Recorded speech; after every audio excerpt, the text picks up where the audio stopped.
My colleague from California, Mr. Garcia, knows the incredibly high regard I hold him in. He is a patriot. I deeply, deeply admire him, but I must take some exception with some of the comments he made in his nomination of Mr. McCarthy. First, he said that Mr. McCarthy has earned the position. You only earn the position of Speaker of the House if you can get the votes. Mr. McCarthy doesn't have the votes today.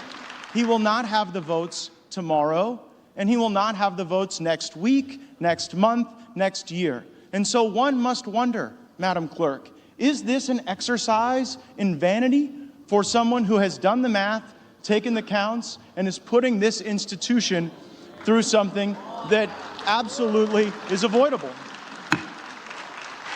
My colleague, Mr. Garcia, did not say this, but many of my other Republican colleagues have. They believe that Mr. McCarthy has earned the position of Speaker of the House because he raised $500 million to get Republicans elected.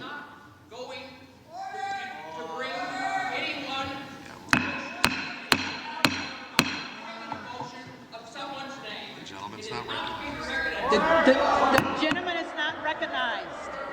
Members are reminded not to engage in personalities against other members of the House. Members are reminded not to engage in personalities against other members of the House.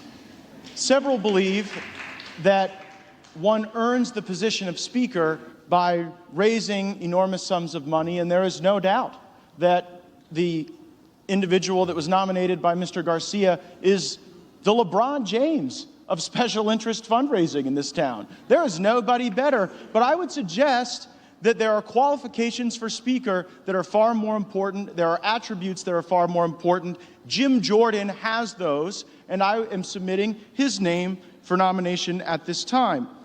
I heard my colleague from California, Mr. Garcia, say that we seek pure, selfless intent, and I could not agree more with that assessment. Mr. Jordan, indeed, is reflective of pure, selfless intent. I don't know that the same can be said for the Republican alternative. Let's start with purity. Many of you have seen the reports that there are negotiations to determine whether or not, on this side of the aisle, there can be a deal, a meeting of the minds, a grand bargain that would allow us to proceed with the speakership.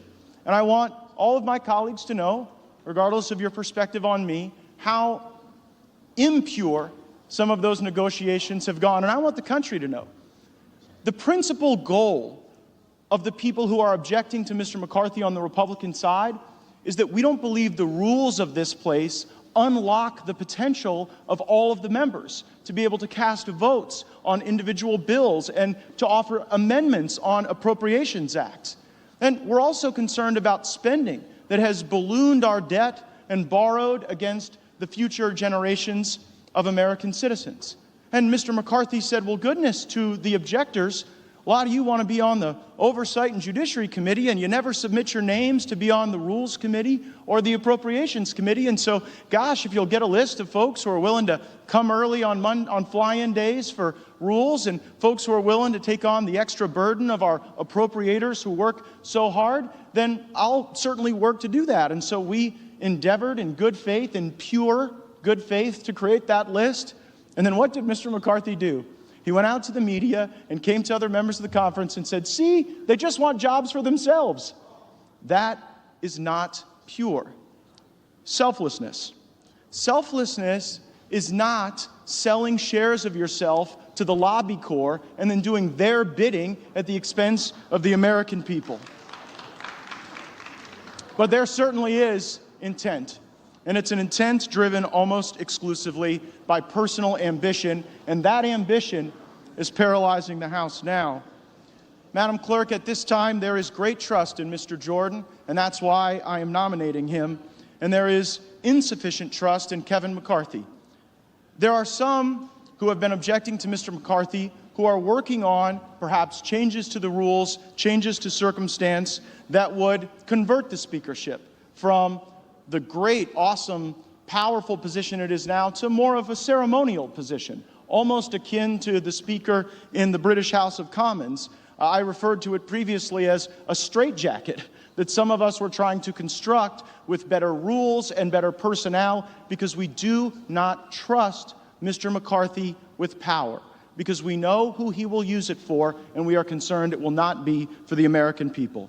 We trust Jim Jordan. I nominate him, and I'm going to vote for him.